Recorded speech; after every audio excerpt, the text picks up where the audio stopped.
Humanity hasn't had a good night's sleep since the line was crossed.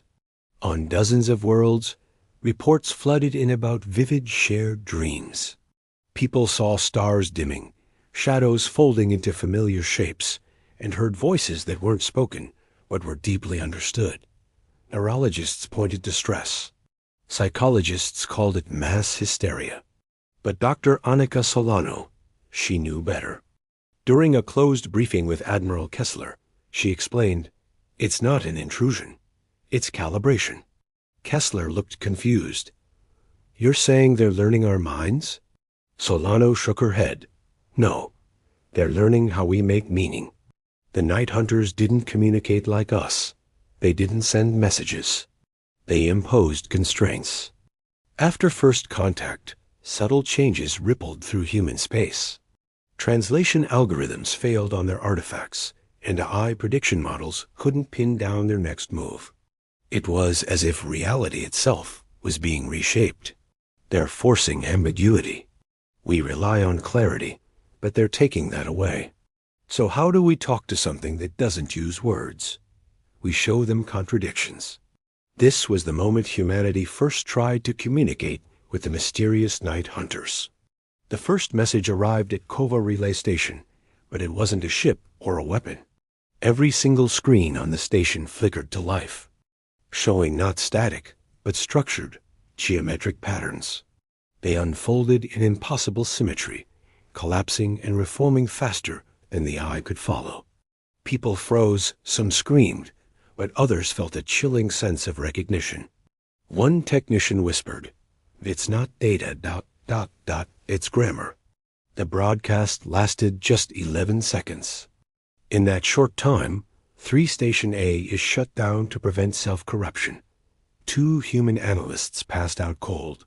And when it was all over, everything was back to normal.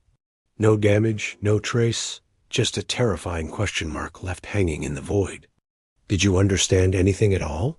This question, left hanging in the minds of everyone who witnessed it, was the new weapon of the Night Hunters. They were no longer content to just observe our behavior.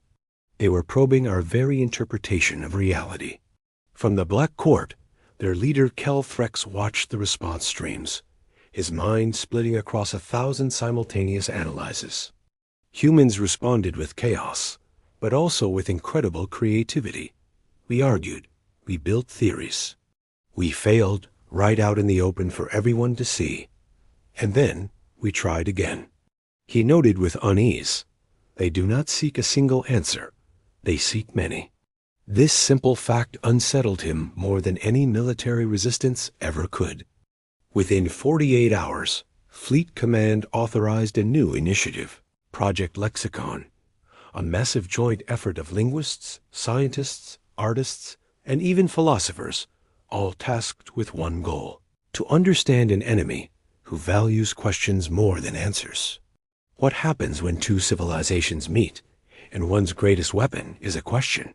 What if the first message we send to aliens isn't a greeting, but a challenge? Imagine this. We receive a signal from a species called the Night Hunters. It's impossibly complex, a masterpiece of data compression. Our top minds realize we can't translate it, let alone match its efficiency. So, what do? We don't try to mirror them. Instead, we respond with something they can't compress: art. Not just any art, but art born from our conflicts and contradictions. We send music written by enemies, who later found peace, paintings interpreted differently across cultures, and poetry that holds 1,000 meanings.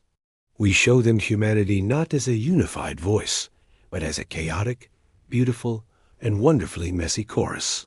It's not a message of "we are one." It's a declaration of "we are many." It's a storm of creativity, a puzzle of our own making. That's how you talk to a godlike intelligence, by showing them the one thing they might not have. The structure presented itself as unfinished, incomplete, a cosmic question hanging in the void. And for the first time in millennia, the Night Hunters paused. Across the stellar rim, the frantic dance of shadows slowed. Their constructs remained, watching, But their movements changed. No longer were they predators circling their kill. Now they were attentive, almost curious. A thought, old and ancient, rippled through the hunt's collective mind. The prey has answered without submission. The Black Court, silent witnesses to countless galactic extinctions, murmured with an unease they had never known. This was new. Meanwhile, on the distant Kova relay station, a lone technician stared, transfixed, at his sensor readout. He could only whisper, "They're responding." A new pattern bloomed on the screen, a new signal from the unfinished structure. Slower this time, less rigid, as if something vast and terrible were learning, for the very first time, how to hesitate. What happens next? Fear was never new to us. That was the Night Hunters' first mistake. They thought they could use it as a weapon, but they didn't realize human fear had been industrialized, romanticized, monetized, and weaponized for thousands of years. We write stories about it, build rituals around it, and even sell tickets for people to experience it safely. Fear doesn't paralyze humans. It motivates them. Dr. Annika Solano saw this in the data streaming from across human space.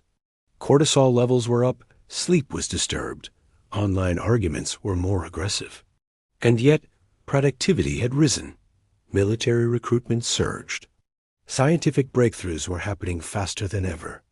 "They think fear sharpens us," Solano said. Captain Lina Voss just folded her arms. "They're not wrong." Solano simply nodded. "They just don't understand what happens after."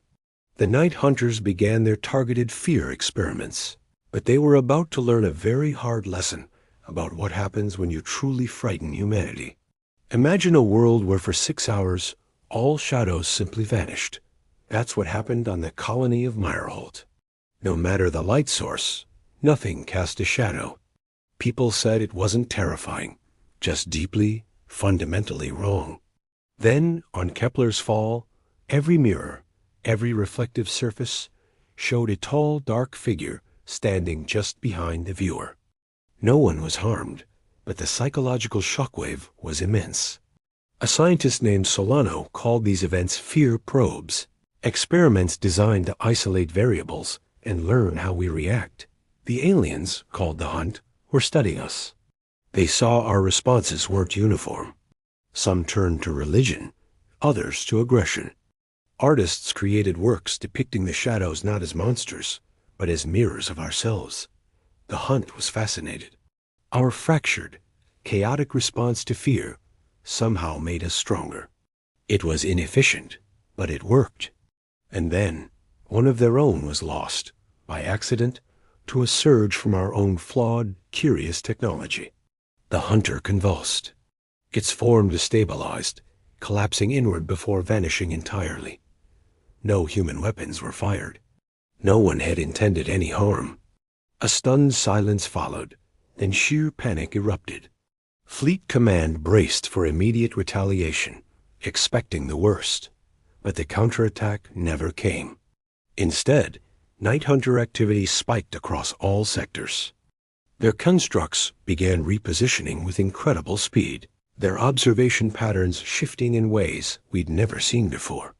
Deep in the void, the entity known as Kelthrex felt the loss ripple through the collective Hunt. It wasn't a feeling of anger, not even close. It was pure, unadulterated surprise. For the first time in their millennia-long existence, a thought echoed through their shared consciousness. The prey has accidentally struck back. That had never happened before. And now, everything was about to change. Solano couldn't stop replaying the incident. This wasn't fear, she insisted, her voice tight with conviction. It was curiosity without caution. Voss just raised an eyebrow. Sounds like humanity in a nutshell to me. But Solano wasn't joking. They didn't expect us to experiment without a plan. Their fear models all assume intent. She looked up, a sudden realization dawning on her. What if fear isn't our strongest response? Voss leaned in, intrigued. Then what is? Solano's answer came without a moment's hesitation. defiance born of curiosity. And just like that, the night hunters changed their tactics. Their fear probes became subtler, more psychological. Human leaders started having strange, guided dreams. They weren't commands, but question scenarios where fear and choice collided. Some broke under the pressure, but others ... Others adapted. Have you ever wondered what truly breaks a person? An elite operative, trained for the darkest shadows, wakes up screaming and demands to be sent to the front lines. Anything to escape the mental battlefield. His commander wasn't surprised. "They're trying to map our breaking points," he said, and discovering they move. This is where the invaders, the night hunters, made their fatal miscalculation. They expected fear to be a simple filter, to neatly sort the strong from the weak. But humanity refused to fit into their neat little boxes. The early panickers found their courage. The braggarts crumbled into dust. The quiet, seemingly insignificant ones endured with a terrifying resilience. The alien overlords admitted it themselves. Humanity cannot be cleanly reduced. We're unpredictable. We're noisy. So they changed tactics. A new message, short and sharp, rippled across the globe. What do you fear most? The question ignited a firestorm, and humanity answered, not with silence, but with a defiant roar. Fear of extinction, fear of control, fear of irrelevance. Fear that to survive, we must become monsters. Solano looked at the data streams, a cold dread washing over her. "They're not asking to scare us," she whispered. "They're asking because they've forgotten the answers themselves." Miles away, aboard the starship Radiant Edge, Captain Voss stared out at the endless sea of stars. "What do you fear, Solano?" she asked, her voice barely a whisper across the comms. The silence stretched. Finally, Solano replied, "I fear the day we understand them completely, and find ourselves agreeing with them." The silence that followed was heavier than any shadow.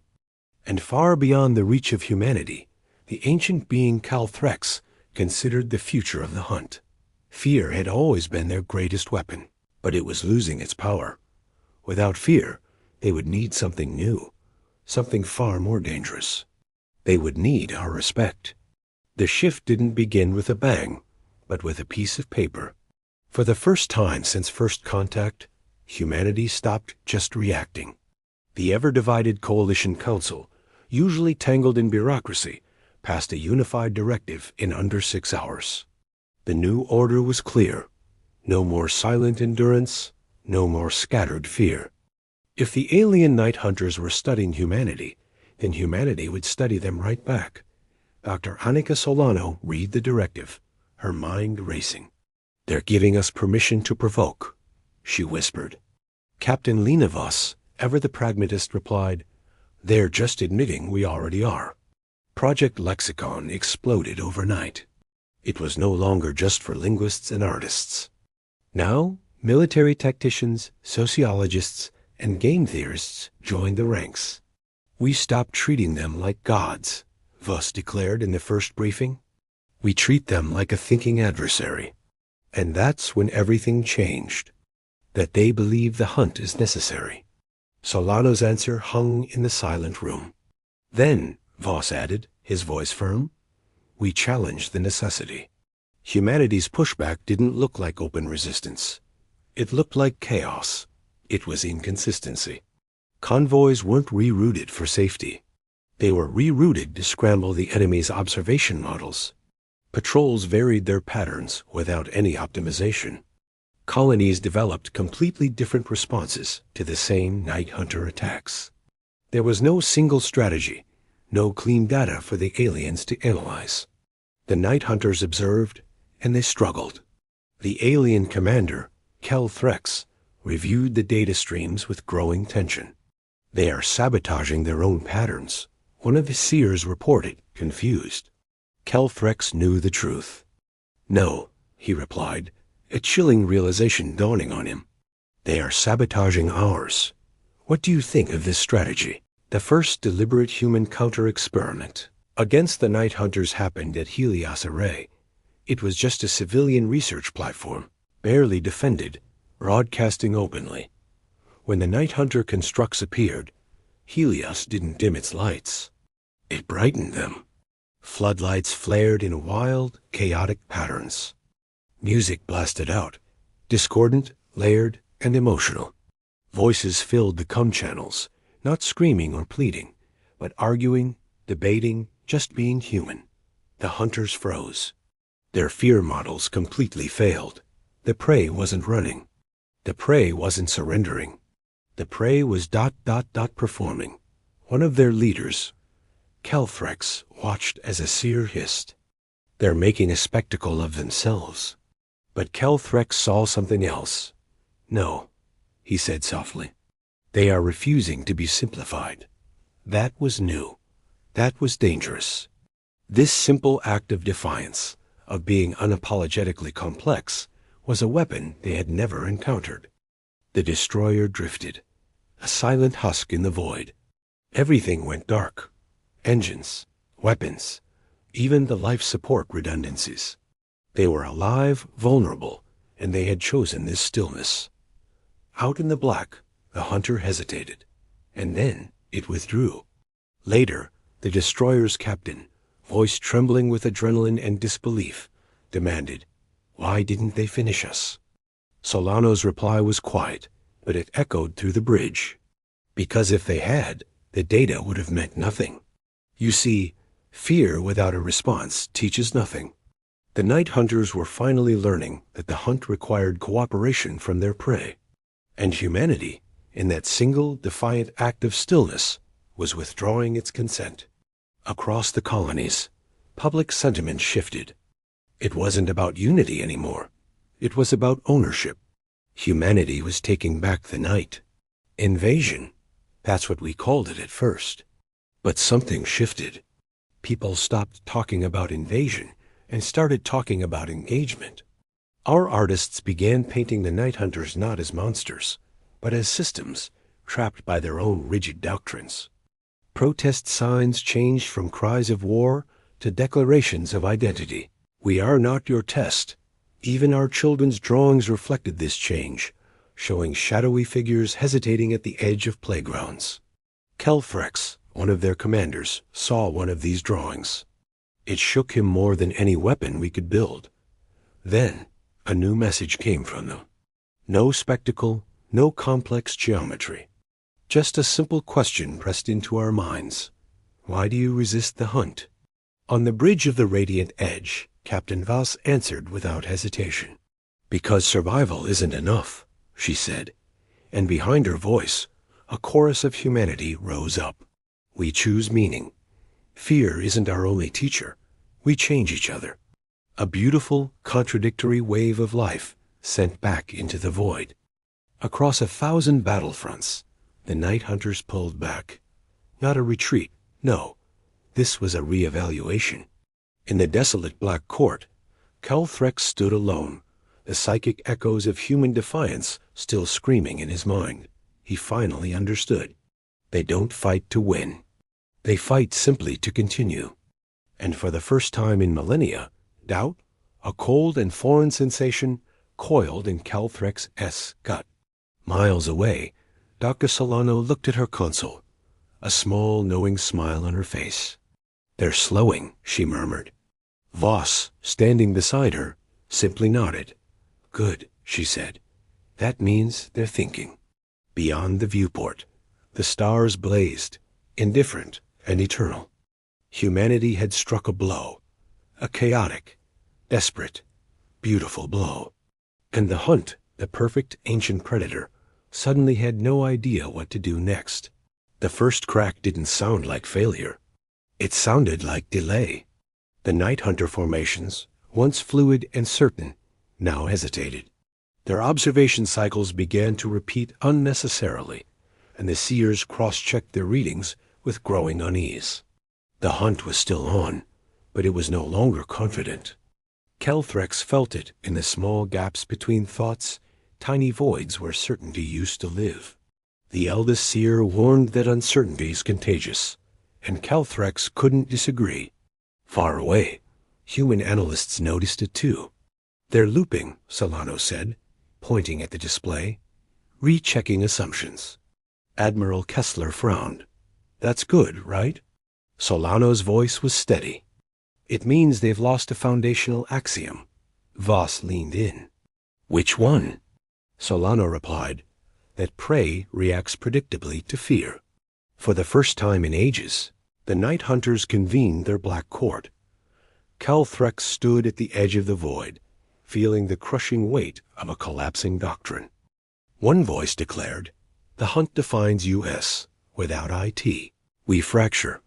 Another replied, "The prey has evolved beyond fear." Then a whisper that none wished to hear.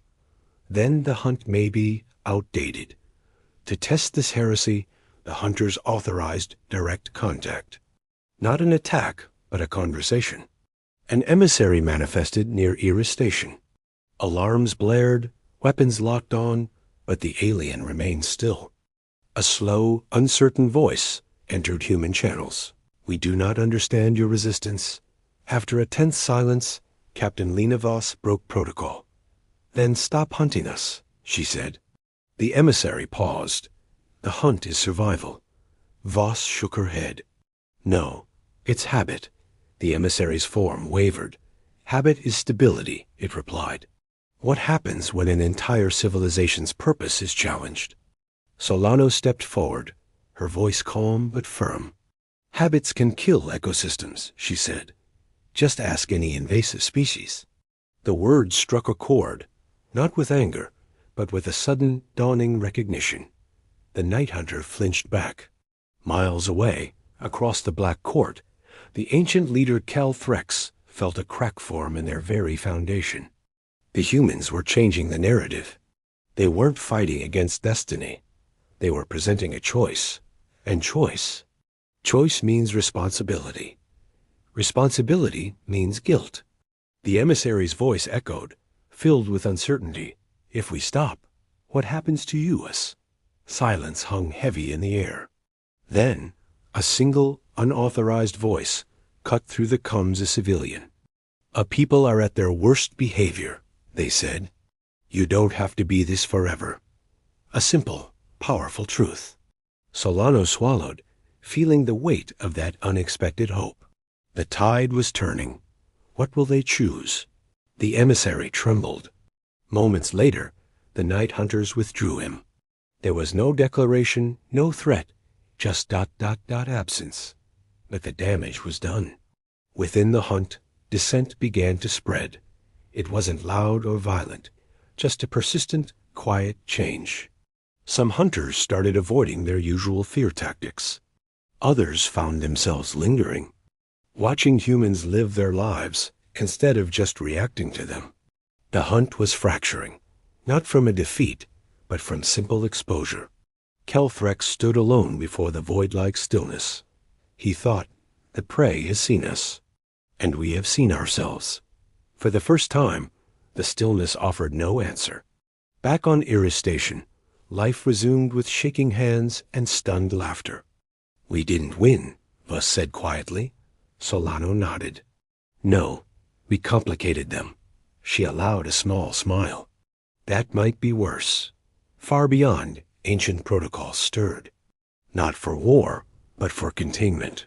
The Black Court began drafting measures, not against humanity, but against its own kind. The hunt had cracked, and something far older, far more ruthless, was waking up to seal it. Phantom static, where the phantoms speak through the static.